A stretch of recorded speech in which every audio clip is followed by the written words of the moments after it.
Ćao drugari, danas pravimo rusku salatu, ima mnogo varijanti, ja ću praviti onu tipičnu koja se pravi na selu.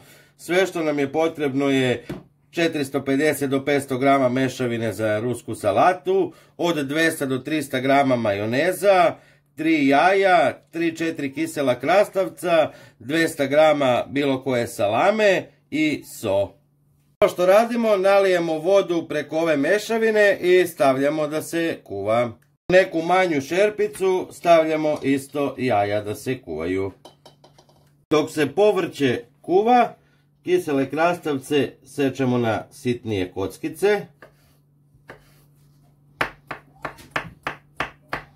I salamu isto sečemo na sitnije kockice.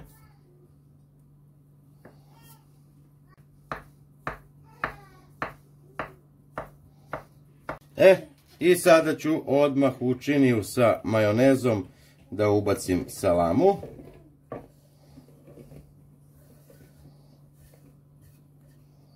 I kisele krastavce.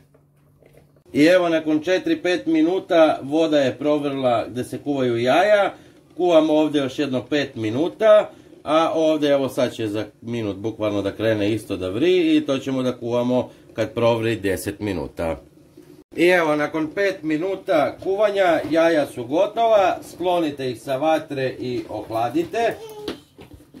A mešavinu kuvamo još 5 minuta. Mešavinu kuvamo još 5 minuta. I evo nakon 10 minuta kuvanja od kad je voda provrla, povrće je gotovo. Sklanjam ga sa vatre. Vi probajte za svaki slučaj grašak da li je kuvan. Ako je grašak kuvan, sve ostalo je kuvano. I sada ću da procedim. Uzimam cediljku i sipam svo povrće. I sad je najbitnije da ne bi čekali dugo, znači pustite slobodno hladnu vodu i ovako isperite. I ostavite jedno 5 minuta da se lepo procedi.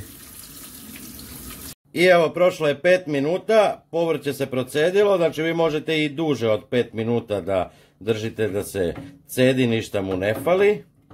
U međuvremenu sam jaja očistio i prstima ovako nakidajte ili naseckajte nožem, ali nema potrebe, može ovako prstima.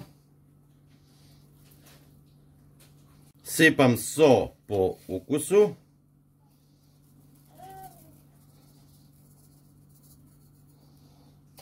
I uzmite varijačom i dobro sve promešajte. I evo drugari, naša ruska salata je gotova, veoma jednostavna za pripremu, kao što ste mogli da vidite. Pravite, javite mi i to je to. Veliki pozdrav za vas. Ćao!